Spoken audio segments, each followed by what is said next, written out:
का परावर्तन। तो प्रकाश का परावर्तन क्या होता है दोस्तों, इसको हम इंग्लिश में क्या बोलते हैं, रिफ्लेक्शन ऑफ लाइट। क्या बोलते हैं, रिफ्लेक्शन ऑफ लाइट, प्रकाश का परावर्तन। प्रकाश के परावर्तन से पहले हम कुछ चीज़ें समझ लेते हैं, तो वो क्या है आइए देखते हैं।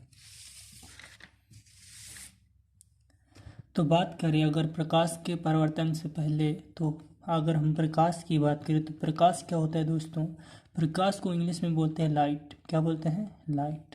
ठीक, प्रकाश होता क्या है, तो प्रकाश ऊर्जा है एक प्रकार का। ठीक, ऊर्जा का एक प्रकार का स्वरूप है जिसकी सहायता से हमें क्या वस्तुएं दिखाई देती हैं। ठीक, प्रकाश ऊर्जा का वह रूप है जिसकी सहायता से हमें वस्तुएं दिखाई देती हैं। ठीक, बात समझ में आई। आगे बढ़ें, या इसको एक प्रकार से और परिभाषित कर सकते हैं। ठीक, कि जब प्रकाश किसी वस्तु पर आपतित होता है, आपतित मतलब पड़ता है। ठीक, आपतित को इंग्लिश में क्या बोलते हैं, इंसिडेंट। ठीक, होता है तो वह परावर्तित हो जाता है। परावर्तित होने का मतलब है कि लौटना। ठीक, रिफ्लेक्शन। ठीक, होकर आंखों तक पहुंचता है जिसके फलस्वरूप हमें वस्तुएं दिखाई देती हैं। ठीक, प्रकाश जब किसी वस्तु पर आपतित होता है तब वो क्या करता है, परावर्तित हो जाता है।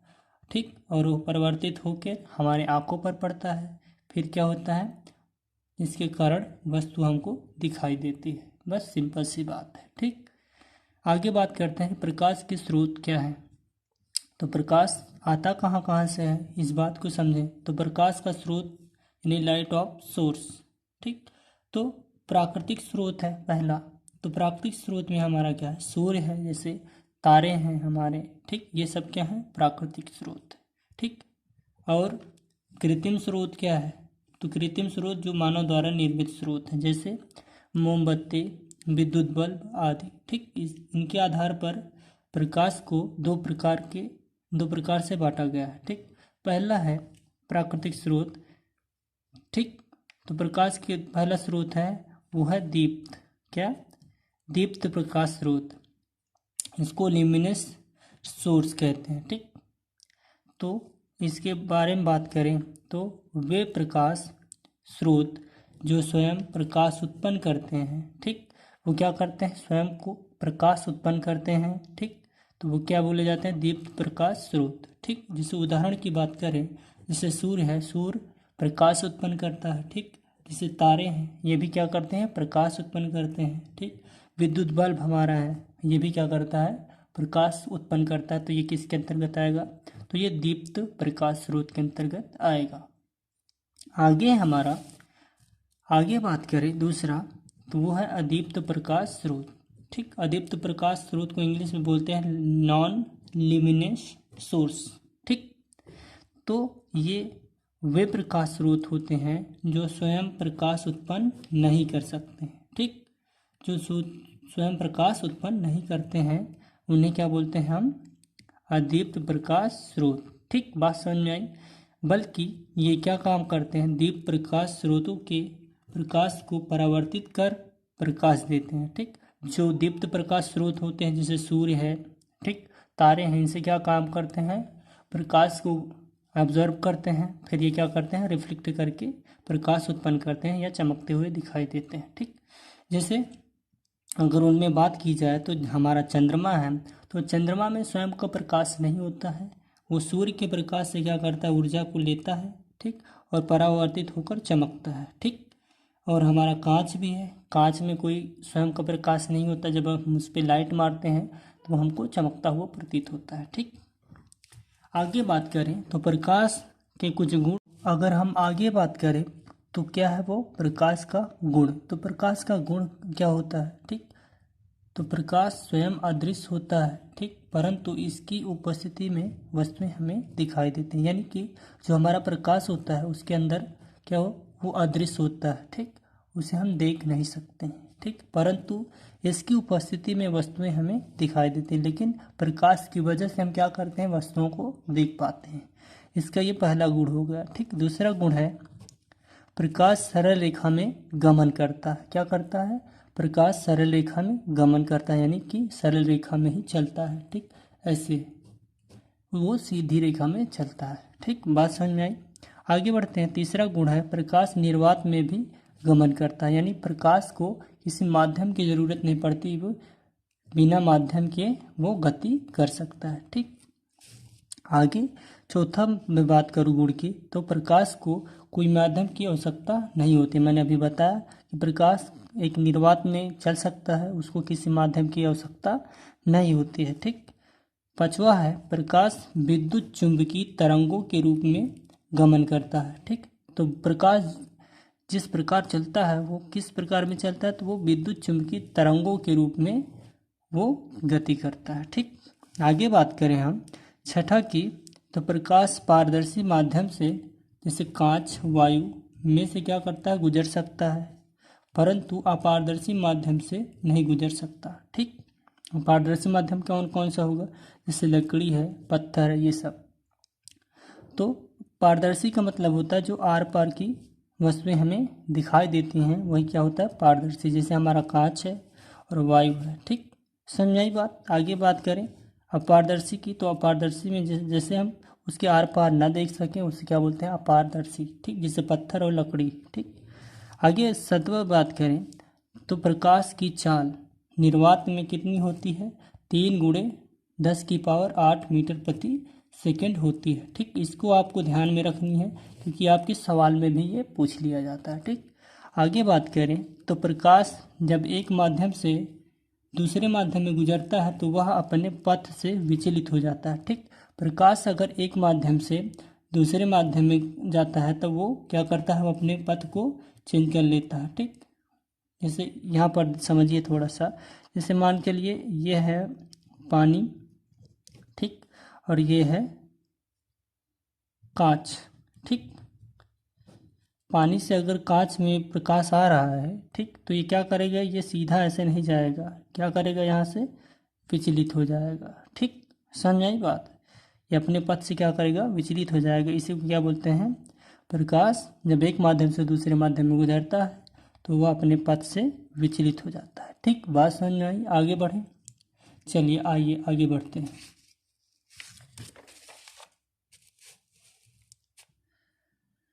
हमारा यहाँ पर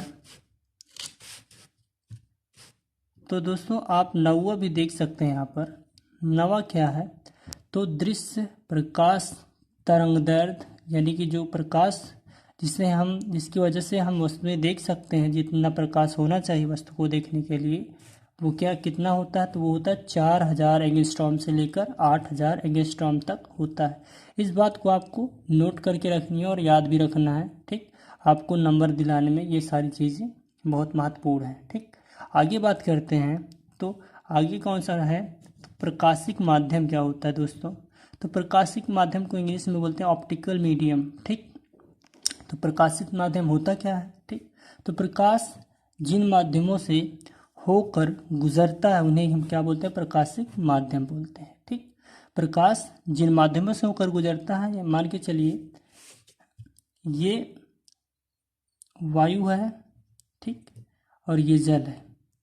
वायु से जब प्रकाश जल में आएगा, ठीक, तो ये माध्यम हुआ, तो जिन भी माध्यम से वो गुजरेगा वही क्या बोला जाता है, प्रकाशिक माध्यम। ठीक, आगे बात करते हैं, तो प्रकाशिक माध्यम 3 प्रकार के होते हैं। कौन कौन से होते हैं, पहला होता है पारदर्शक माध्यम, जिसको हम इंग्लिश में बोलते हैं ट्रांसपेरेंट मीडियम। ठीक, तो ट्रांसपेरेंट मीडियम क्या होता है, जिस माध्यमों से प्रकाश का अधिकांश भाग गुजर जाता है उसे हम क्या बोलते हैं, पारदर्शक माध्यम। ठीक, जैसे कांच, इसमें से पूरा प्रकाश नहीं, लेकिन बहुत सारा प्रकाश क्या होता है, गुजर जाता है। जैसे वायु है, ठीक, इनमें से क्या है, अधिकांश जो प्रकाश होगा वो गुजर जाएगा। ठीक, और दूसरा हमारा पारभाषक माध्यम, तो इसको बोलते हैं ट्रांसल्यूसेंट मीडियम। ठीक, ट्रांसल्यूसेंट मीडियम क्या होता है दोस्तों, तो वह माध्यम जिससे प्रकाश का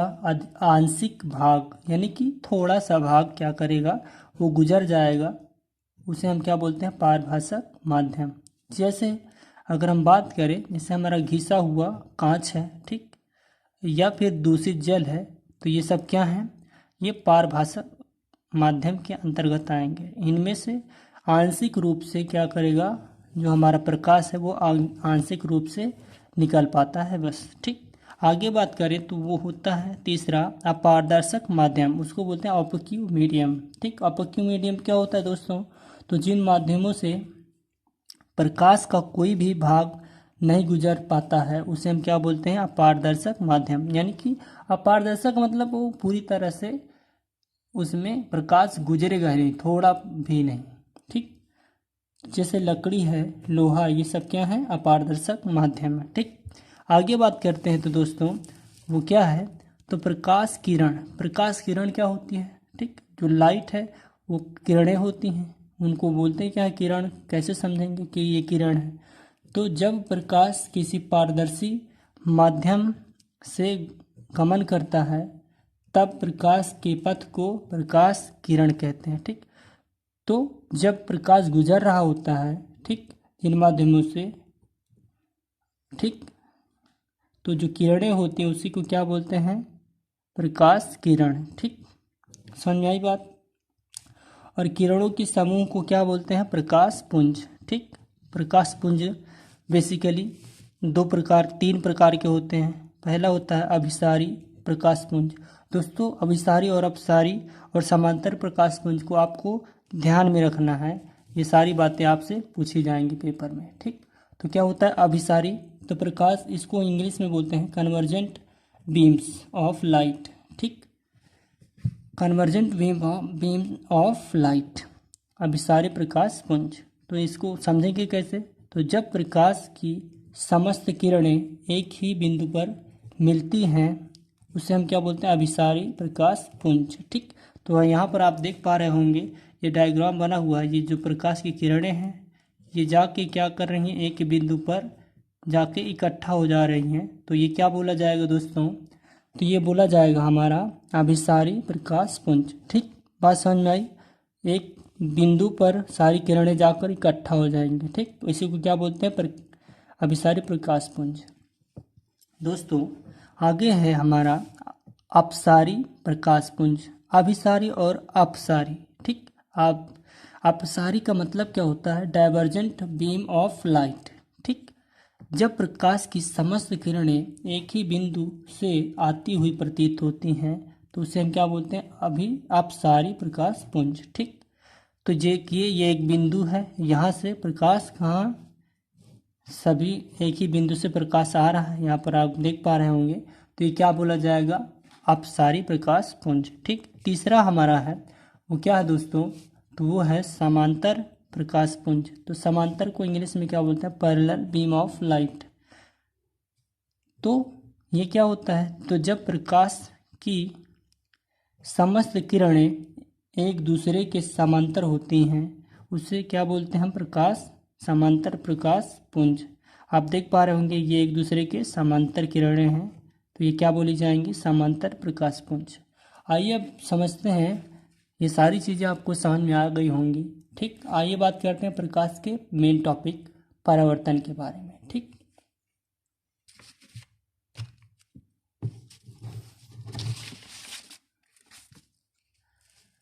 तो दोस्तों प्रकाश का परावर्तन क्या होता है, तो दोस्तों प्रकाश का परावर्तन क्या होता है इस बात को आप समझते हैं, क्योंकि लाइट के बारे में हम सारी चीज़ें क्लियर कर चुके हैं। ठीक, तो प्रकाश का परावर्तन क्या होता है दोस्तों, तो जब प्रकाश किसी चिकनी व पालिशदार सतह पर आपतित होता है यानी पड़ता है तो उसका अधिकतम भाग सतह से टकराकर उसी माध्यम में लौट जाता है। ठीक, प्रकाश की इस प्रक्रिया को क्या बोलते हैं, प्रकाश का परावर्तन। ठीक, आप इस डायग्राम में देख पा भी रहे होंगे। ठीक, ये एक किरण आई, ठीक, आपतित हुई और ये क्या हो गया, इसका परावर्तन हो गया। ठीक, इसमें क्या बनेगा, एक अभिलंब बन जाएगा।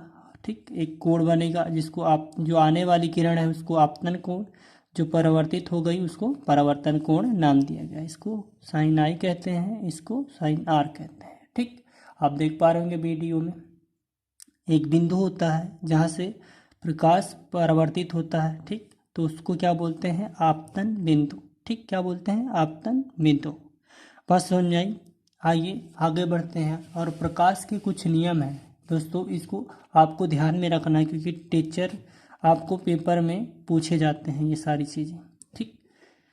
तो बात करें हम परावर्तन के नियम के बारे में, ठीक, तो प्रथम नियम है, फर्स्ट लॉ है, आपतित किरण, परावर्तित किरण तथा आपतन बिंदु, ठीक। आपतित किरण यानी आने वाली किरण और परावर्तित किरण मतलब परावर्तित होने वाली किरण, ठीक। और आपतन बिंदु जहाँ पर ये किरणें क्या करती हैं, एक ही बिंदु से टकराकर परावर्तित होती हैं, ठीक, उसको क्या बोलते हैं, आपतन बिंदु।